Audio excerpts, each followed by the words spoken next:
harta benda, anak pinak, pengaruh, pangkat, kesenangan dunia sebenarnya semua perhiasan. Hanya perhiasan, Allah Ta'ala kata. Bukan satu qimah, bukan satu nilai yang menjadi keutamaan kita manusia yang perlu kita ambil perhatian semasa kita hidup atas dunia. Wal baqiyat, tetapi yang qimah sebenar, nilai sebenar dalam kehidupan yang kekal, boleh bawa sampai ke akhirat, sampai ke dalam kubur adalah as-salihat. Benda-benda soleh, benda-benda yang baik. Dalam hadis yang lain juga ada disebut macam mana disebut tadi berkait dengan harta benda ni, yang mana takdirnya semua kita manusia ni suka belaka pada harta benda ni semua kalau boleh. Semua nak jadi kaya belaka. Semua nak harta banyak belaka. Apabila sebut harta ni, dia berkait dengan 3 yang disebut tadi. Ma akala fa'afna. Harta benda kita guna sebab apa? Sebab nak makan. Orang sanggup habis duit beratus-ratus, beribu-ribu, kadang-kadang berpuluh-puluh ribu, ratus-ratus ribu sekali makan. Tetapi kesudahannya macam mana? Kesudahannya masuk dalam perut, silap-silap sakit perut, ataupun semuanya akan jadi najis belaka kebanyakannya. Dan begitu juga berkait dengan pakaian. Pakaian ni sama ada pakaian zahir kita pakai ataupun yang mengiringi kita dengan rumah. Pakaian di sudut rumah tempat kita nak tinggal, pakaian di sudut kenderaan, semua sekali. Kadang-kadang orang ni sanggup habis berpuluh-puluh ribu kerana pakaian. Beratus-ratus ribu, berjuta-juta, bahkan kadang-kadang berpuluh-puluh juta kerana berkait dengan pakaian. Akhir sekali pakaian macam mana? Sama ada kita gemuk jadi tak muat, ataupun kalau kita pakai lama sangat sampai 10 tahun 20 tahun dia akan jadi buruk, jadi lusuh. Ataupun ma tasaddaqa au tasaddaqa fa amdha, ataupun yang berkait dengan kita ambil sumber tu daripada sumber yang halal betul, jauh daripada syubhat, kemudian kita ingat bahawasanya nikmat ni mari daripada Allah SWT. Melalui kita, ujian daripada Allah SWT. Jadi macam mana kita urus? Kalau kita urus dengan betul, mengikut kehendak Allah SWT, maka dia jadi aset kepada kita di akhirat kelak. Wa ma siwa dzalika fadzahibun. Selain daripada tu, semuanya akan pergi, meninggalkan kita. Banyak mana pun aset dalam bank yang kita simpan, sama ada orang tahu ataupun orang tidak tahu, apabila kita mati, habis. Wa tarikuhu linnas. Semuanya akan ditinggalkan kepada manusia. Dalam hadis yang lain disebut, kita manusia ni apabila meninggal, yang mengiringi kita ke kubur ni 3 benda besar. 2 akan balik semula. Balik dalam kehidupan dunia. Kita tak balik lah sebab kita dah mati. Yang tinggal bersama kita adalah 1 daripada 3. Yang ikut kita, ahli keluarga kita, mengiringi jenazah kita. Harta benda kita, sama ada pangkat, sama ada pengaruh, sama ada semua ikut kita. Dan amalan kita, aktiviti harian kita semasa kita hidup atas dunia. Ahli kita, keluarga kita, harta benda kita, semua akan meninggalkan kita. Yang akan kekal bersama kita adalah amalan kita. Jadi kalau amalan kita berkait dengan hanya fikir tentang kehidupan dunia, bermegah-megah dengan dunia, sanggup buat apa saja tanpa fikir dosa pahala, tanpa fikir syurga neraka, maka saat ini kita akan merasa, pada masa itulah kita akan merasa satu kerugian yang besar. Kebanyakan manusianya, ada yang sedar dan ramai juga yang tidak sedar dengan situasi ini, hatta zurtumul maqabir. Sehinggalah dia masuk kubur, maknanya sehingga matilah. Kita kata, manusia ni apabila mati baru sedar. Apabila tanah dalam kubur, baru sedar. Ataupun hatta zurtumul maqabir, kebanggaan, kesombongan sesetengah manusia ni sehingga berbangga dengan hatta dengan kaum keluarga yang telah mati pun. Maknanya sanggup sebut tentang kubur, bukan nak ingat kepada mati, tapi nak gambarkan dia ni daripada keturunan orang yang hebat-hebat, orang yang kaya-kaya. Dan dia berkait dengan sebab turun. Sebab turun ayat ni berkait dengan apa? Pernah berlaku zaman dulu. Dan benda sampai sekarang ni pun berlaku juga. Dua kabilah, setengah kata Bani Harisah dengan Bani Haris. Dua kabilah ni sampai satu tahap apabila akal telah dikuasai oleh hawa nafsu, maka dia akan bicara tentang bermegah-megah. Tafakharu wa takatharu. Dia bermegah, maknanya kabilah dia ni banyak harta. Kabilah dia ni terdiri daripada pemimpin-pemimpin yang hebat. Sejarah gini disebut belaka. Sehingga ada di kalangan dia tu, apabila puas dah duk sebut tentang hak hidup, sebut pula tentang kaum keluarga dia ni, kabilah dia ni hak mati dah. Keturunan dia ni, keturunan ni. Pak Hing kau, Pak Mak kau, apa semua sekali. Jaguh ni, apa semua sekali. Siapa kau tunjuk dalam kubur ni, orang ni. Siapa tahap tu. Ada juga yang sebut makna alhaakumut takatsur hatta zurtumul maqabir. Tapi asasnya, siapa ke makabir ni, makna siapa ke tempat kubur. Makna siapa ke manusia ni, pergi ziarah tempat kekal dia. Semasa dia duduk atas dunia, tempat kekal dia di alam kubur sebelum Allah Ta'ala bangkit di akhirat kelak. Jadi kalau kita perhati, manusia ni apabila dia mati, apa untungnya? Yang dia duk bubuk, sanggup balas, sanggup khianat, sanggup apa? Yang berkait dengan kekayaan, berkait dengan kekuatan, berkait dengan pangkat, pengaruh, kuasa. Apa yang akan berlaku selepas pergi kubur? Tak ada apa-apa.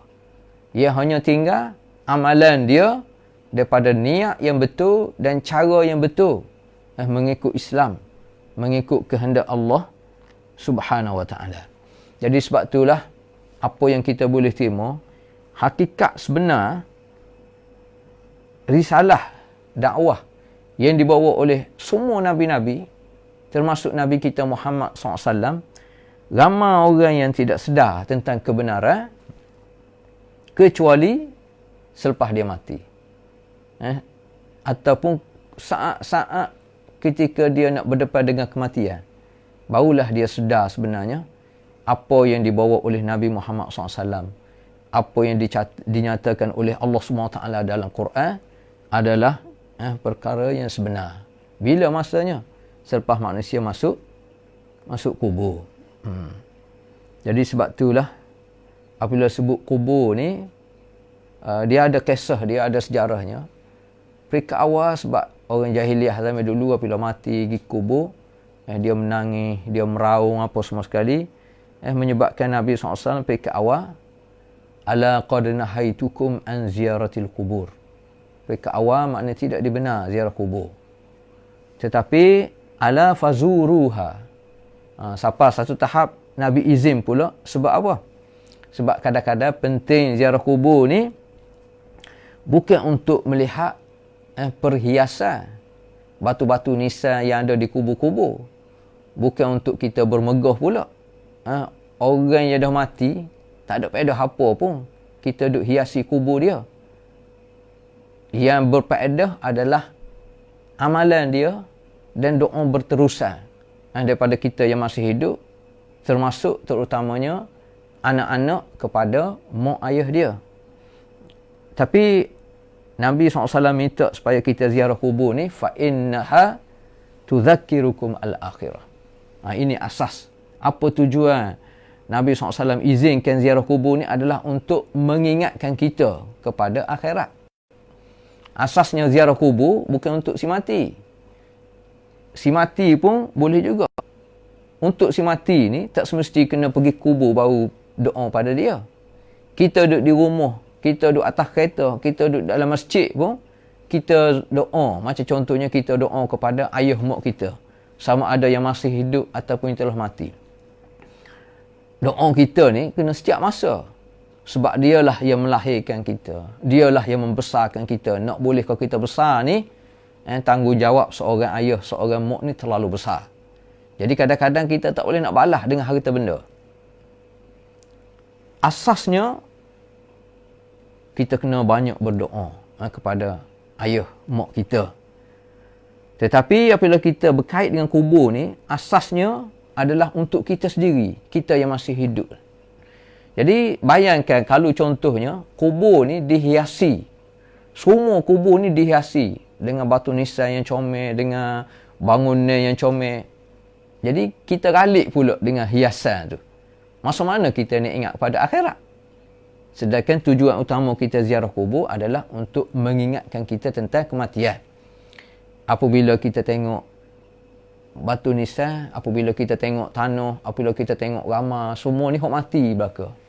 Jadi kita hidup ni segar macam mana pun akan sampai satu tahap yang kita akan pergi ke situ. Dalam hadis yang lain juga disebut, kuntu nahaitukum an ziyaratil kubur. Peringkat awal, aku tegah kamu daripada ziarah kubur. Ala fazuruha. Sekarang ni boleh kamu ziarah. Sebab apa? Fa innaha turiqul qalb. Sebab dia boleh melembutkan hati kita. Ya, seseorang ni, semua orang bila ingat pada mati, sebenarnya dia mari perasaan takut. Sebab tu setengah orang dia tak si kecek bab mati. Hatta kalau boleh gak, hatta sistem pendidikan pun tak si masuk bahagian pendidikan mengenai macam mana nak lembutkan hati anak-anak kita semenjak daripada kecil lagi. Didik motivasi dia supaya dia ingat kepada mati. Sebab kita tahu sebenarnya, kalau orang silap faham tentang sebut kematian ni, dia rasa apabila sebut mati, sebut azab neraka Allah SWT ni, macam menyebabkan seseorang tu tidak bersemangat untuk bekerja. Kesilapan.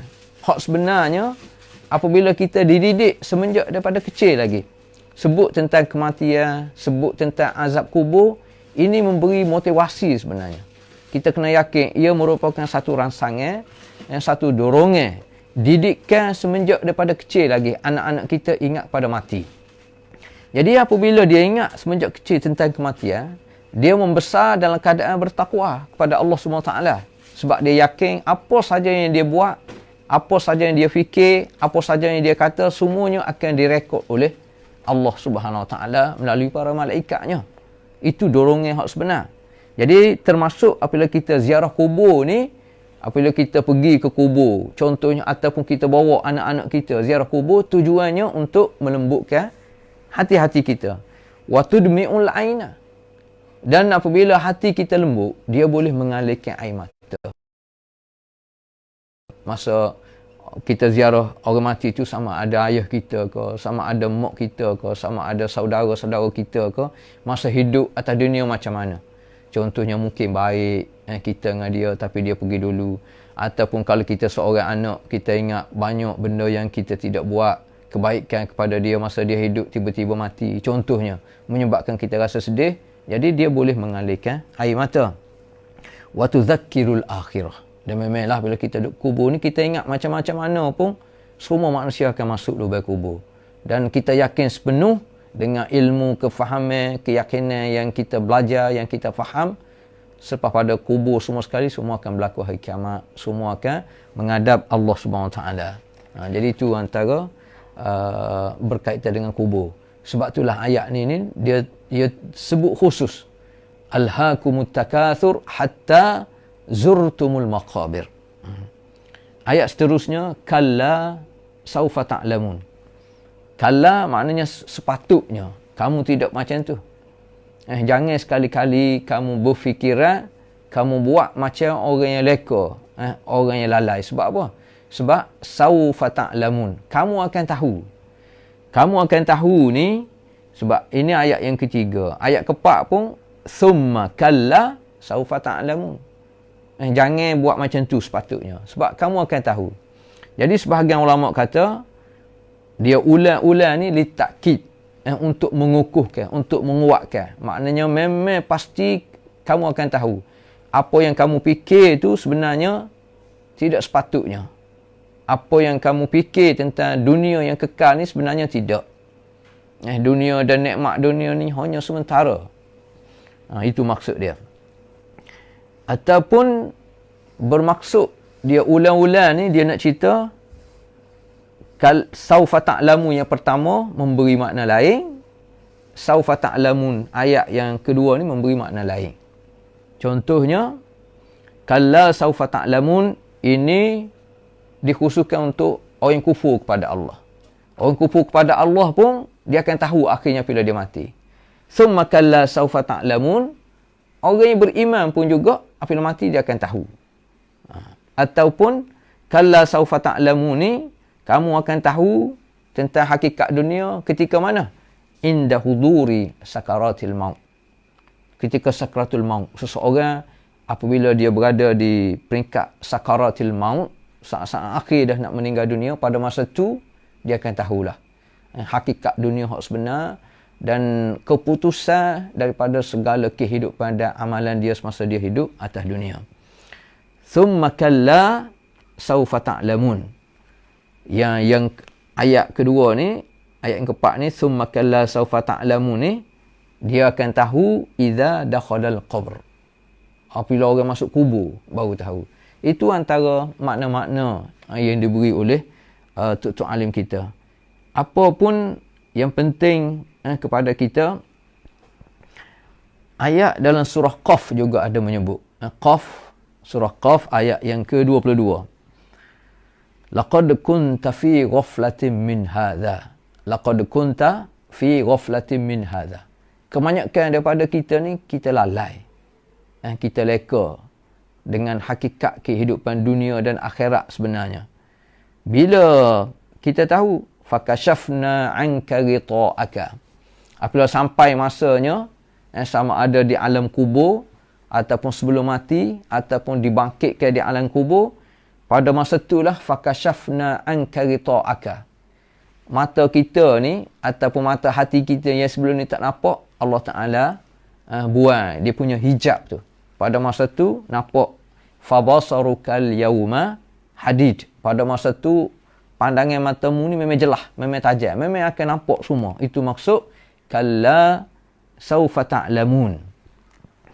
Thumma kalla saufa ta'lamun. Sebab itulah ada hadis yang menyebut dunia ni law kanatid dunya ta'dilu 'inda Allahi janaha ba'udatin ma saqa kafiran minha syarbata ma'in. Yang Allah Taala ulang-ulang ni kamu akan tahu hakikat dunia. Sebab apa? Sebab dunia ni nak suruh kita betul-betul akhirnya faham bahawasanya dunia ni walaupun penuh dengan nikmat yang mana kita suka sehingga kita ralik, sebenarnya di sisi Allah hanyalah janaha ba'udah. Macam sebelah sayap nyamuk je. Tak ada nilai sikit abuk. Banding dengan nikmat yang Allah Ta'ala sedia di akhirat kelak. Mala ainun ra'at, wala udhunun sami'at, wala khatara ala qalbi bashar. Benda yang tak pernah manusia tengok, nikmat yang tak pernah manusia dengar, dan nikmat yang tak pernah terlintas dalam pemikiran hati kita manusia. Hatta hak terlintas pun. Kita ni kerana kenikmatan atas dunia ni kadang-kadang hak mana terlintas kita nak buat contohnya. Cerita kita gambarkan macam mana keindahan dunia melalui pemandangan yang menarik, pemandangan menghijau dalam hutan contohnya. Jadi kita nak takbirkan khayalan kita tu dalam rumah kita contohnya. Ataupun kita berada di tasik mana-mana, di tempat air terjun mana, comel. Jadi kita buat dalam kawasan rumah kita contohnya. Hak benda kita terlintas. Tapi di akhirat kelak, nikmat tu benda yang tak pernah terlintas manusia. Seramai-ramai manusia ni tak ada seorang pun hak terlintas dia boleh tengok nikmat tersebut atas dunia, tak ada. Maknanya terlalu agung, terlalu indahnya, terlalu besarnya nikmat yang Allah Ta'ala sedia kepada kita manusia. Jadi asasnya supaya kita tidak lalai, kita tidak ralik dengan dunia. Ayat seterusnya yang kelima, kalla law ta'lamuna ilmal yaqin. Kalau kamu tahu sebenarnya, dan kamu akan tahu dengan ilmu yang sebenar. Ilmu yang bawa pada keyakinan. Ilmal yaqin. Sebagaimana kita belajar, dia ada 3 tahap tentang al-yaqin. Satu, ilmu yakin kita kata. Yang kedua, ainul yakin. Yang ketiga, haqqul yakin. Ilmu yakin ni, kalau lau ta'lamuna ilmal yakin. Ilmu yakin ni, dia keyakinan terhadap suatu perkara tu, maknanya dunia ni kekal ke tak kekal ke, asasnya berdasar kepada ilmu yang ada pada kita. Ilmu, ia bawa kepada kefahaman, dan daripada kefahaman tu, dia menghasilkan satu natijah keyakinan. Orang yang beriman kepada Allah, dengan iman yang sebenar, dengan ilmu yang diperolehi, termasuk daripada ilmu yang ambil daripada sumber yang asli daripada Quran, dia yakin betul dunia ni tidak kekal. Yang kekal adalah akhirat. Dan semua amalan kita, aktiviti harian kita ni akan disoal, akan dihisap oleh Allah Subhanahu Wa Taala di akhirat. Jadi dia ada satu ilmu yakin. Ainul yakin ni apabila dia tengok mati, sama ada masa nak mati tu Allah Ta'ala tunjuk, ataupun masa dia kubur, ataupun masa di akhirat. Dia tengok hakikat sebenar. Hakul yakin, apabila dia dapat rasai, dia diberi peluang oleh Allah Ta'ala untuk merasai nikmat dalam syurga. Hakul yakin. Ataupun secara mudah kita beri contoh, macam kita orang Islam ni, antara rukun Islam adalah mengerjakan ibadat haji. Ya, kalau orang duduk Mekah, dia boleh tengok dengan mudah lah, ada Kaabah. Yang kita sekarang ni, sebab zaman sekarang ni, zaman teknologi. Kalau kita kata 100 tahun dulu, macam mana? 1000 tahun dulu, tak ada teknologi, orang melalui ilmu je. Orang tahu bahawasanya Kaabah ni ada. Yang kita semaya pun, kita hadap Kaabah. Tapi tengok nampak ke tak pernah nampak. Tapi dengan ilmu yang kita belajar, kita tahu ada Kaabah. Allah Ta'ala beri peluang kepada kita siapa daripada ilmu yakin kepada ainul yakin. Ainul yakin ni, kalau teknologi sekarang ni, walaupun kita tak pergi lagi, tapi kita tengok dalam gambar, kita tengok dalam video, kita tengok dalam TV, ada betul Kaabah. Orang duduk tawaf mengelilingi Kaabah. Itu dah siapa tahap ainul yakin. Hakul yakin ni, apabila kita betul-betul duduk depan Kaabah, kita tengok sendiri. Kita pergi buat umrah, kita pergi buat haji, itu betul-betul hakul yakin. Jadi Allah Ta'ala di sudut keyakinan dalam ayat ni, dia bermula dengan tertib yang pertama. Kalla lau ta'lamuna ilmal yakin. Nak cerita kepada kita tentang dari satu sudut, pentingnya nak sampai tahap keyakinan ni, dia mesti berasas kepada ilmu. Kita nak kenal Allah, mesti melalui ilmu. Sebab itulah Allah Ta'ala sebut, fa'lam annahu la ilaha illallah.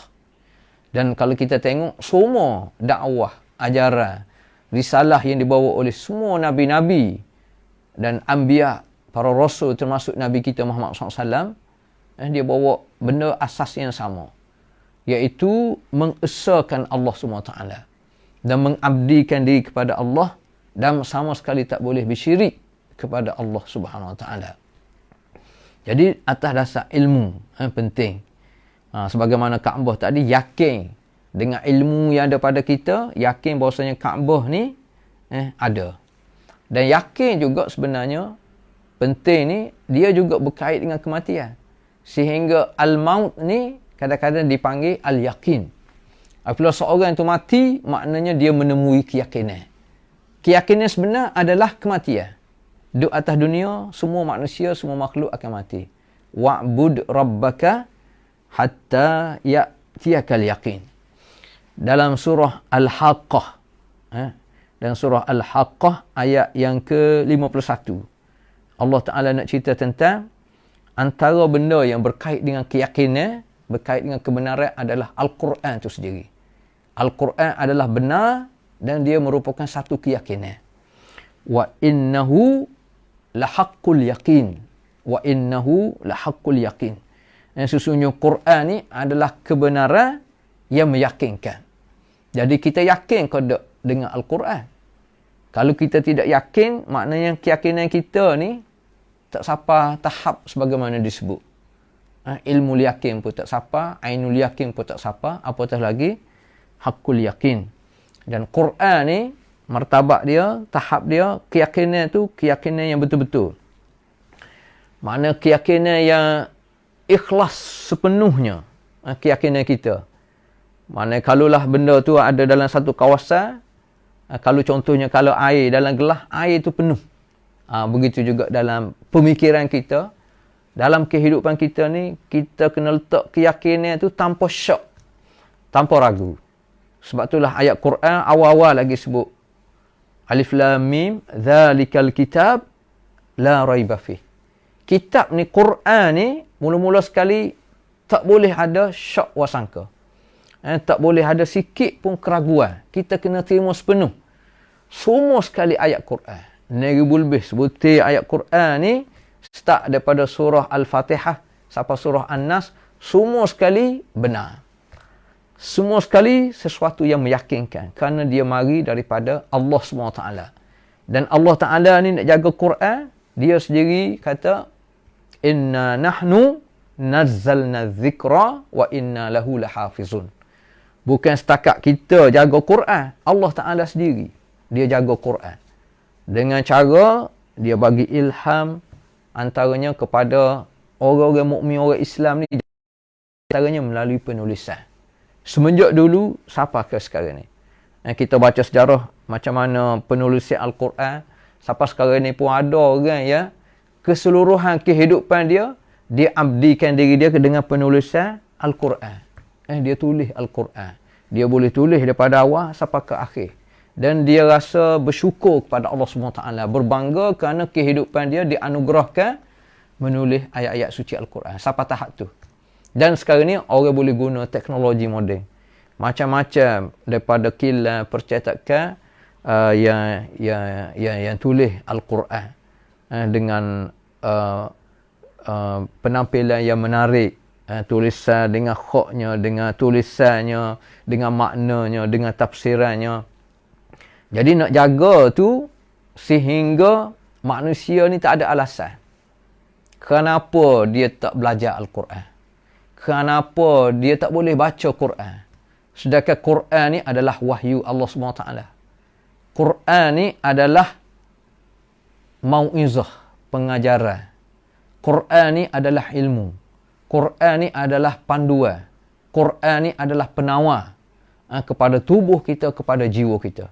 Sebab apa kita tidak cakna pada Quran?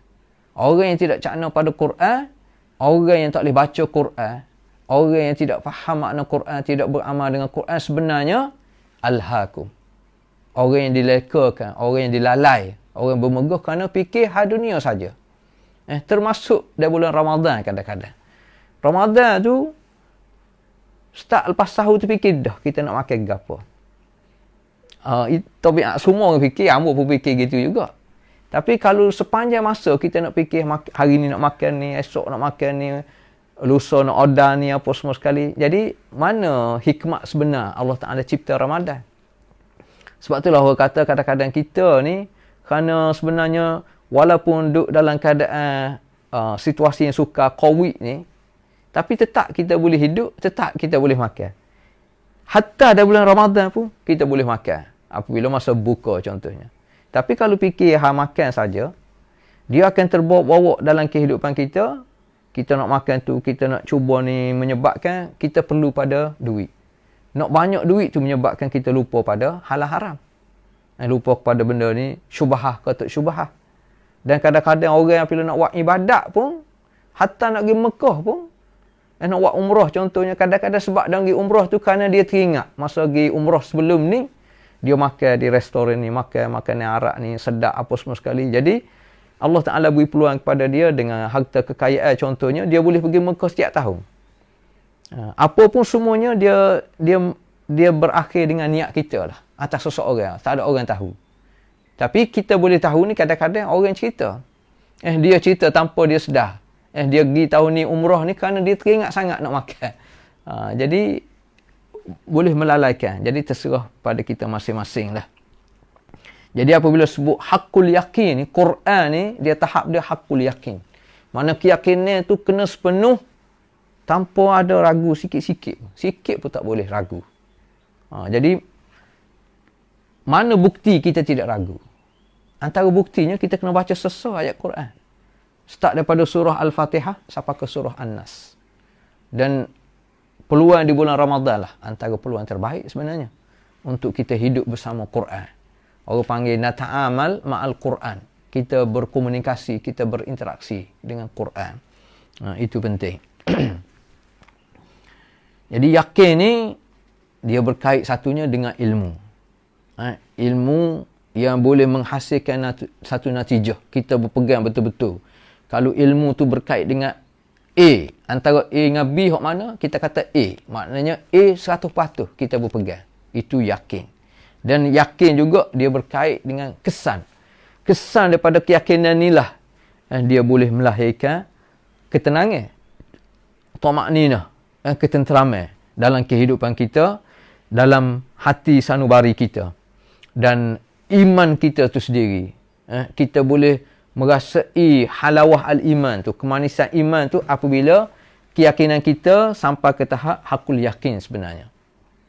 Jadi siapa dia boleh, maknanya pakat tanya diri kita masing-masing lah. Hamba cuba cara hamba, adik kakak cuba cara adik kakak. Ya pentingnya biar kita boleh keimanan ni satu keyakinan yang betul-betul.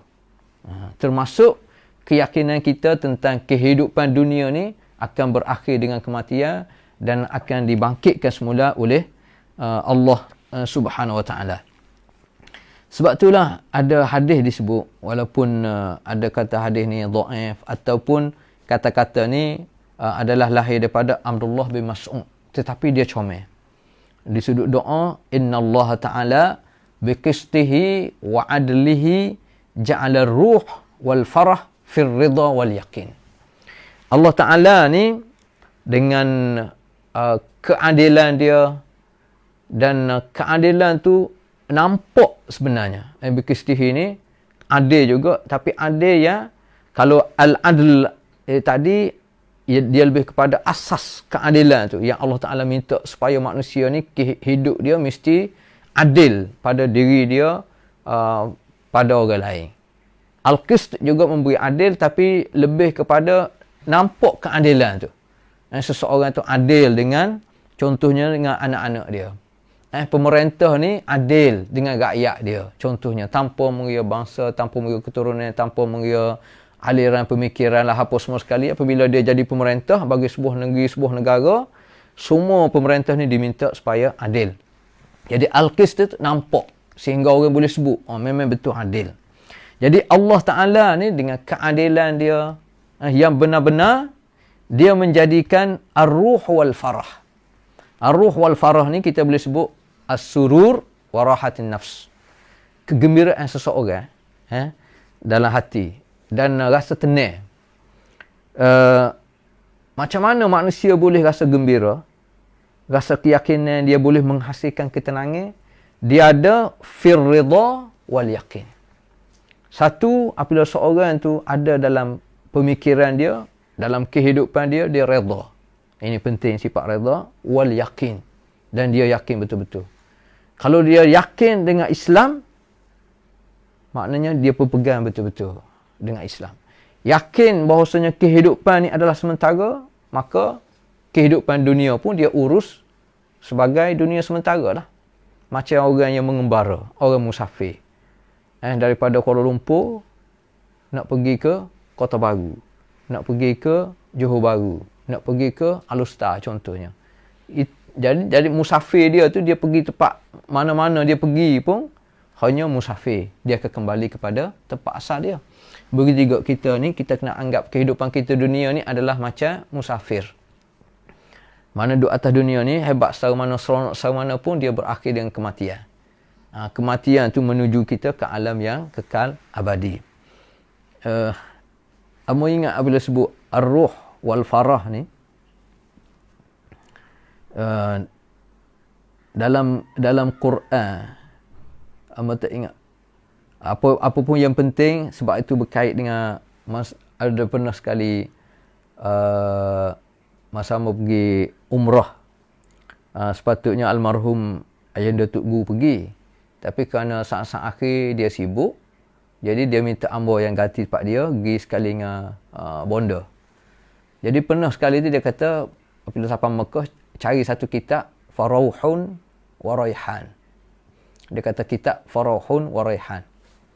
Jadi hamba pada masa tu, hamba pun tak tahu ada ke betul ada ke kitab tu, ataupun hamba sendiri tidak tahu. Jadi masa pergi Mekah, dia tanya jugalah. Pergi maktabah tu, pergi perpustakaan ni tanya ada ke kitab. Hak mana maktabah, perpustakaan, kedai buku hamba pergi tu semua kata tak ada. Jadi apabila balik, hamba bagi tahulah, hamba cari kitab tak ada. Dia senyum je. Jadi adakah betul kitab tu ada, ataupun maksud kita ni apabila kita pergi tempat yang mulia macam umrah contohnya, siapakah habis tenaga dia, masa kita, duit, harta benda, jadi gapo dia kita nak sebenarnya. Jadi farahun wa raihan ni sebenarnya ada dalam ayat dalam surah Ar-Rahman ataupun Al-Waqi'ah, hamba lupa. Farahun wa raihan. Jadi apabila baca hak ni teringat balik. Kita nak cari sebenarnya termasuk pergi umrah ni buat apa? Orang sanggup pergi haji ni buat apa? Akhirnya orang nak ketenangan. Orang nak rasa dia dengan Allah Ta'ala ni rasa dekat. Itu maksud ar-ruh. Jadi ar-ruh wal farah ni ada dalam ar-ridha wal yaqin. Jadi ayat ni sebut tentang keyakinan. Jadi benda tu kita kena usaha supaya ada dalam hati kita. Baik, ayat yang kena la tarawunnal jahim. La tarawunnal jahim ni maknanya antara keyakinan juga kamu akan tahu, kamu akan tengok neraka jahim ni dengan mata lendirmu sendiri. Terutamanya bila masuk kubur lah. Masuk kubur tu Allah Ta'ala dah tunjuk dah lorong kita tu macam mana. Lorong orang beriman macam mana. Nampak dah ini kesudahan dia. Lorong orang beriman macam mana. Lorong orang maksiat, lorong orang mungkar macam mana. Semuanya nampak. Dalam surah Maryam, surah Maryam ayat yang ke-71. Allah Ta'ala cerita wa in minkum illa wariduha kana ala rabbika hatman maqdiya. Semua orang termasuk orang kufur kepada Allah ni, semua dia akan dibawa oleh Allah Ta'ala, didatangkan oleh Allah, sampai juga pada dia ni, sampai ke akhirat. Thumma nunajjil ladhina taqaw, dan Allah Ta'ala akan menyelamatkan orang yang bertakwa. Wa nadharu zalimina fiha jithiyah. Adapun orang yang zalim ni, Allah Ta'ala kata kami akan biarkan. Maknanya kalau dia betul-betul tak nak terima hidayah Allah Ta'ala, selepas dia beri inzar, selepas dia beri peringatan, maka Allah Ta'ala akan biarlah kalau dia nak pilih jalan dia dengan kekufuran, dengan maksiat. Dalam surah Al-Baqarah ayat 119 disebut, inna arsalnaka bil haqqi basyiran wa nadhira. Sesungguhnya kami utus kamu wahai Muhammad. Tujuan apa dia? Utus ni dengan kebenaran. Dengan kebenaran, dengan hak yang sebenar. Tujuannya basyiran wa nadhira. Satu, nak memberi berita gembira. Kalau mu taat kepada Allah, kesudahannya mu akan mendapat nikmat Allah. Wa nadhiran, beri peringatan. Kalau kamu duduk atas dunia ni tak ikut perintah Allah, kamu akan menerima azab daripada Allah SWT. Wala tus'alu an ashabil jahim. Ada kalimah al-jahim. La tarawunnal jahim. Maknanya jahim ni satu neraka yang memang ada. Artinya kalau Nabi SAW tugas dia untuk basyiran wa nadhira. Jadi selepas pada tu sesalah tanggungjawab. Kalau terima, alhamdulillah. Kalau tak terima, tidaklah kita bertanggungjawab. Sebab itulah masa kita duduk atas dunia sekarang ni, Allah Ta'ala masih beri peluang. Yang pertama, kita sendiri kena pastikan dengan ilmu pencarian yang ada pada kita, biar kita betul-betul yakin kita berada di kebenaran, dan memang benar ni apabila kita berada dengan Islam lah. Alhamdulillah, kalau kita dah masuk dalam golongan orang Islam, kita kena bersyukur banyak-banyak, dan kita kena jaga tanggungjawab kita sebagai seorang Muslim, sebagai seorang mukmin, dan kita kena berusaha untuk sebarkan ilmu, sebarkan tentang keindahan Islam ni, termasuk juga kepada orang Islam yang Islam di sudut keturunan tapi tidak di sudut kata-kata dan amalan dia. Maknanya termasuk diri kita sendiri, kita kena muhasabah, supaya biarlah semua orang Islam ni akhirnya kembali kepada Allah SWT. kembali kepada ilmu yang sebenar yang bawa pada keyakinan dan berusaha untuk menjauhkan diri daripada azab neraka Allah Subhanahu Wa Taala. Dalam surah Al-Hajj ayat yang ke-51 disebut walladzina sa'au fi ayatina mu'ajizin ulaika ashabul jahim. Orang yang menentang ayat-ayat Allah Subhanahu Wa Taala ni, orang yang menentang Allah, menentang Islam ni tak ke mana. Siapa ke siapa tahap dia sendiri akan mati berjumpa dengan Allah. Ulaika ashabul jahim. Mereka ni adalah penghuni neraka jahim. Dalam surah Asy-Syu'ara ayat yang ke-91 disebut waburrizatil jahimu lil ghawin. Neraka jahim ni akan ditunjukkan kepada orang yang sesat. Dan surah An-Nazi'at ayat yang ke-36 disebut waburrizatil jahimu liman yara. Akan diperlihatkan neraka jahim ni kepada orang yang Allah Ta'ala nak perlihatkan. Dalam surah At-Takwir ayat yang ke-12 wa idzal jahimu su'irat.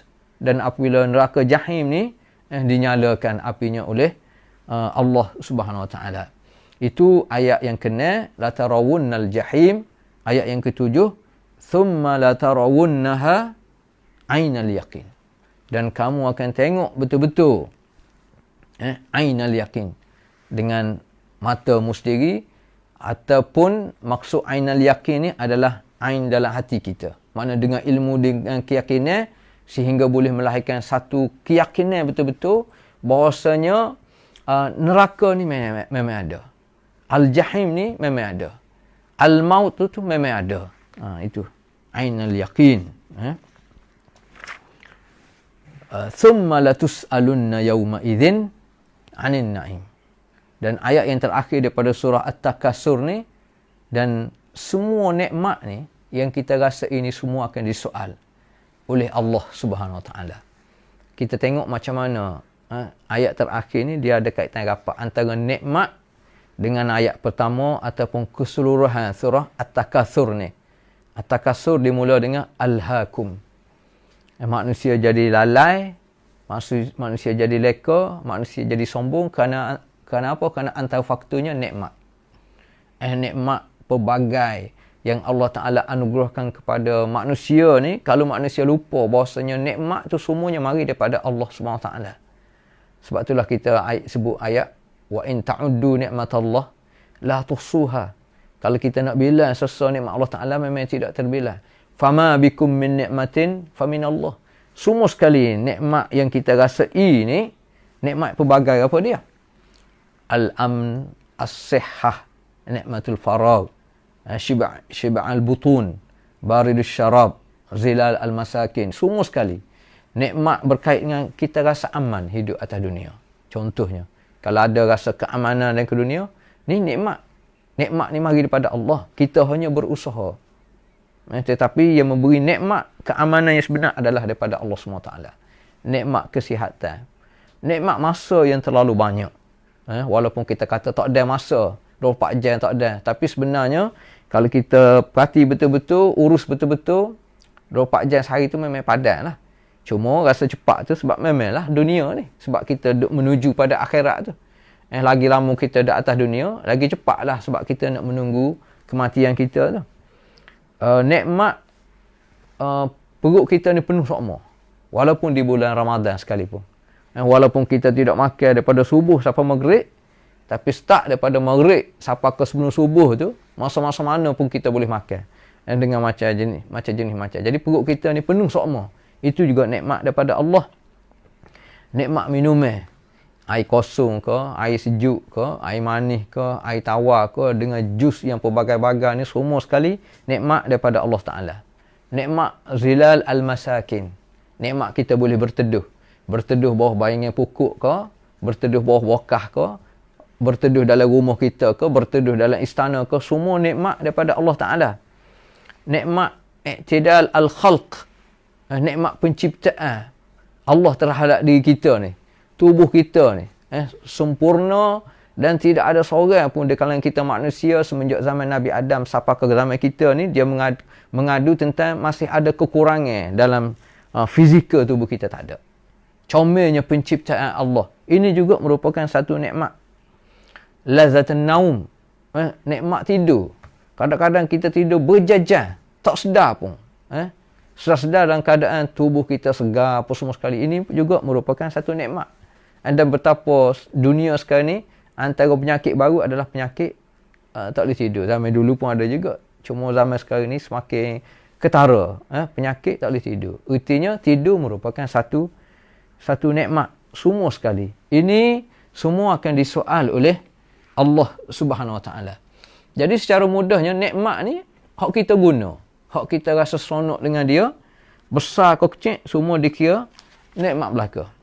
Dan pernah apabila baca ayat ni Nabi baca ayat ni, summa latus'alunna yauma idzin 'anin na'im, semua nikmat akan disoal.